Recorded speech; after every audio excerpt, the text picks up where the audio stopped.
Rand is just a good lad. Cam sounds like a really yummy daddy. The wolves have come down from the mountains and they're like killing sheep like there's no tomorrow. These people aren't white. Come on, this is the exact same scene with the Nazguls from Lord of the Rings. I am just rambling.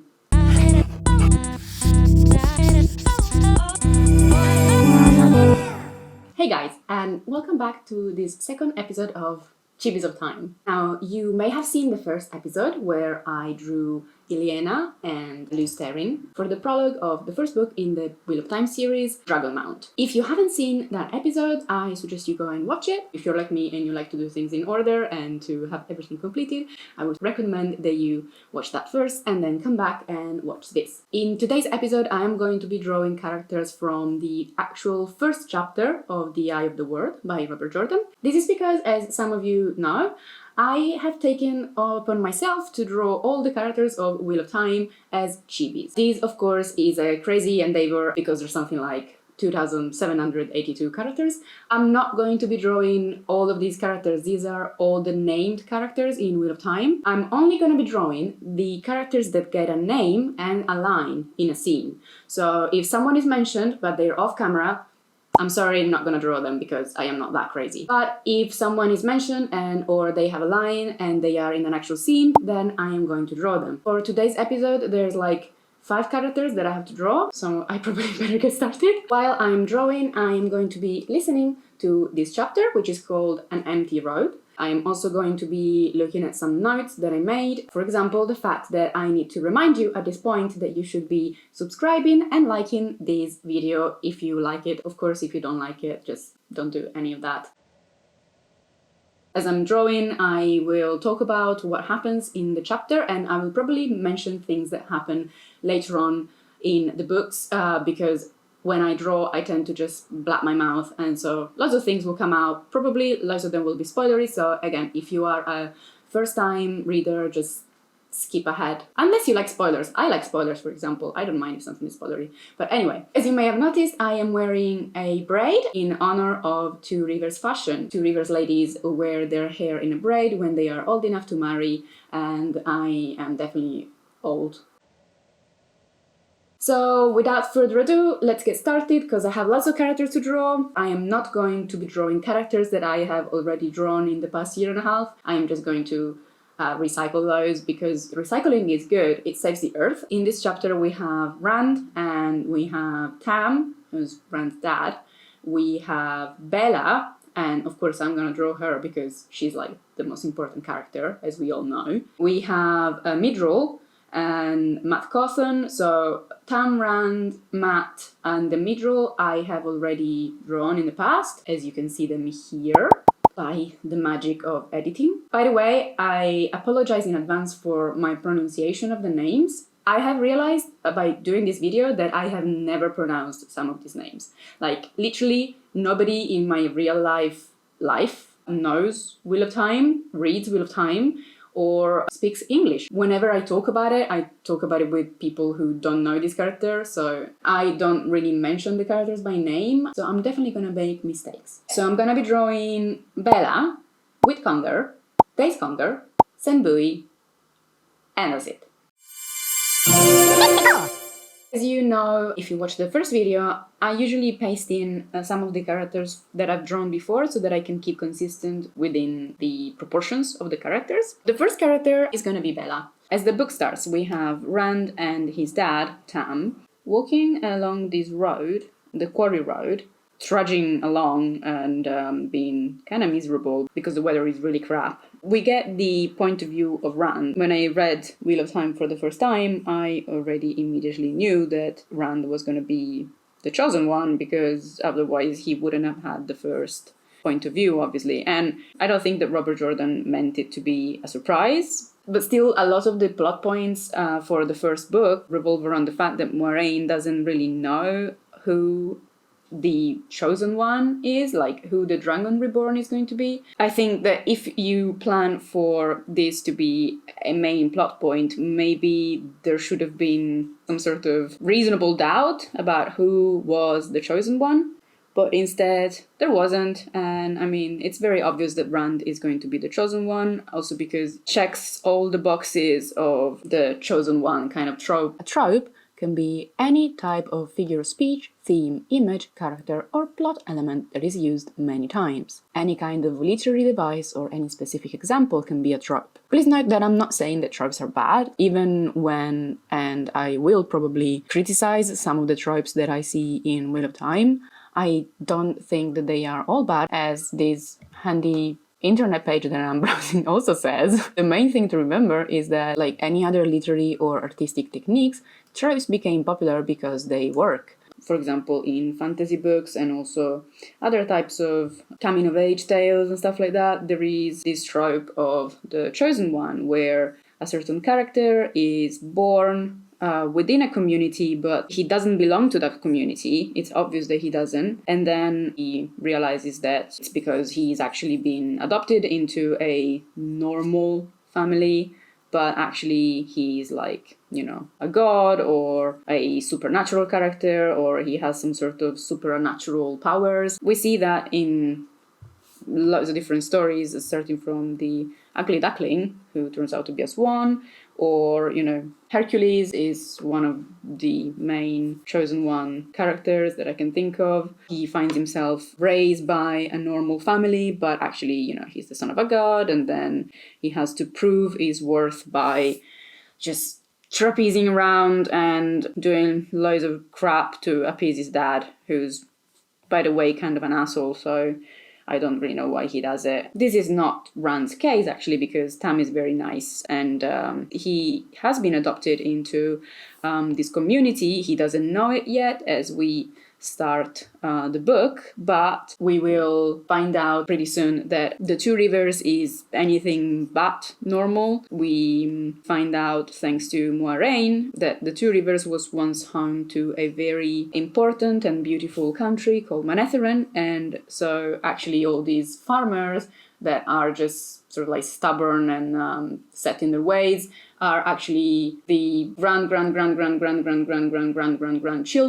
of kings and queens and super powerful people and really honorable and noble people. That's lovely. But I am really, really getting ahead of myself. Also, I've drawn Bela and she looks stunning. So Rand is looking around and he sees this midroll. He doesn't know it's a midroll yet. And he gets really scared, like he gets spooked, as anybody would. And he tells his dad, and he's like, there's something there, and he looks and there's nothing there. So Rand goes like, oh, it doesn't matter, like, let's just get going and, you know, let's get out of the cold. This point I found a little bit trite, like, it just seemed very similar to the Nazgul scenes in Lord of the Rings. I was equally intrigued and a little bit, not even annoyed, a little bit bored by this chapter. So we get to the village, which is called Eamon's Field, and in the village we meet a few characters. The first characters that we see that actually get a line and that we interact with are Wit and Daise Congar. They are part of the Coplins and Congars, which are described as these sort of like inbred families, troublemakers and complainers, while everybody else is, you know, up on the roofs checking for damage and stuff like that. Instead, Wit Congar is just sprawled on his front steps, not really like taking care of his house. I think for someone who has a very strong work ethic, like people in the Two Rivers are described as being like really, really hardworking, and, you know, they live in such a harsh condition and they just pick themselves up and,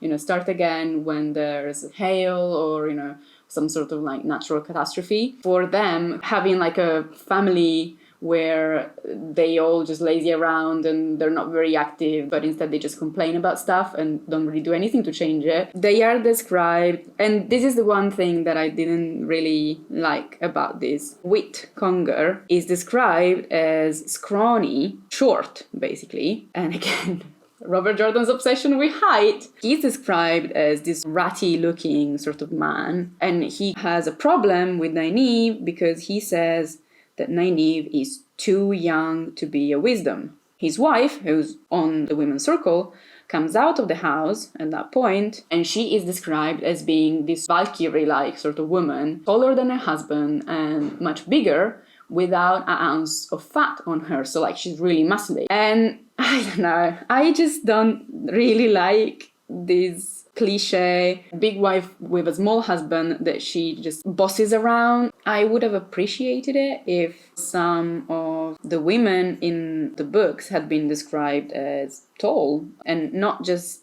like relatively tall, but also like taller than some of the main guys. I mean, we meet later on characters that are tall, like Maidens of the Spear mostly. For example, Avienda is described as tall, but she is described as tall in comparison to other women, and specifically Wetlander women, so like not Aiel women. But she isn't as tall as Rand. And the only woman that is taller than a main character is Melindra, who's the Aiel woman that Matt has a brief sort of relationship with. And she turns out to be a dark friend. So if that is the reading that we get from the value system of Robert Jordan, and I'm not saying, I'm not trying to read like more into this than I should. Why is it that we don't like that all of the women in this show are like either like really small, but they assert such confidence that they seem taller, or they are just like normal height for a woman, but not any taller than any of the main guys. It's like, why couldn't we have a woman that was as tall as one of the main guys, as one of the main protagonists, or even taller than them? I mean, there are women that are taller than guys. That's not true, actually. We do have a woman that is taller than her husband, who is a semi-positive character, and that is Davram Bashir's wife. I can't remember her name. I feel like she's maybe called Deidra. Beira. She's actually called Beira. She is taller than her husband. Yeah, I mean, but she's described as this sort of like dragon lady that is like super scary. Beautiful, but like really fucking scary. So I don't know if that counts, to be honest. Also, now that I think about it, the dragon lady trope might be a really bad stereotype for East Asian coding. The whole borderlands are kind of coded as a little bit Asian, and I know Robert Jordan said that he hasn't taken any one specific culture and just lifted it and put it in Wheel of Time, blah blah blah, but the Asian sort of moral duties and moral coding and the dragon lady thing is kind of fishy, and I just wish I hadn't noticed that. There are just small women in this world. Tall women exist. They can be beautiful and feminine. In this case, instead, we have the usual stereotype of, big wife who bullies her small husband. And so that's what I'm drawing. I'm drawing good old Daise Congar coming out of the house and telling her husband to shut up and stop being such a little bitch about Nynaeve. With Congar on his part is like, oh, but Daise. At this point, there's going to be something of a non sequitur, really, because my camera actually started recording completely out of focus. So a whole bit that I did when I was drawing Cenn Buie, it's unwatchable. I'm sorry, I'm just being honest. It's just completely unwatchable. So instead, I have taken another bit that was much earlier on, that came after the Chosen One trope bit, and I've just placed it here. It doesn't matter. Since I can't remember for the life of me what I was going on about, I am just gonna keep listening.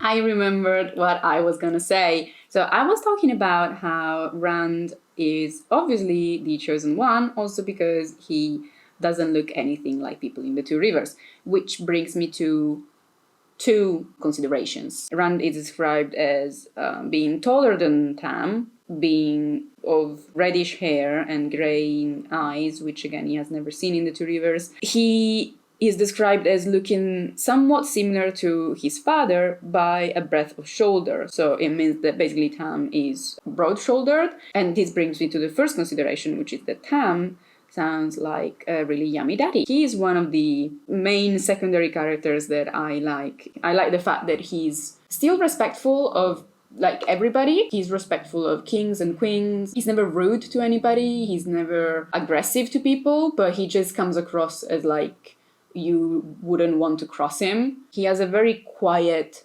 assertiveness to his character, which I really like in characters. Second consideration, The first time that I read Wheel of Time, when I got to this point and we started getting the descriptions for the characters, we get to Cenn Buie, we get his description as him being dark and gnarled as an old root, I think. And all of a sudden, I was like, wow, these people aren't Anglo-Saxon. Like, these people aren't white. This is amazing. As soon as the longbow was mentioned, I was like, oh, okay, yeah, so they are like the English again, because everything in fantasy has to be about the English. And then I realized that that wasn't the case, because everybody in these rivers has dark eyes, dark hair, and he's definitely got a darker skin tone than Rand, because otherwise he wouldn't look so different, right? That was probably the first thing that really got me into Wheel of Time in a way. Like, I know it sounds like a silly thing, it's just, you know, it's just the appearance of the characters, who cares? But at the same time, growing up as a girl who read a lot of fantasy books, I got this idea that fantasy was mostly for people who looked a certain way. I don't know, the idea that all the main characters of a story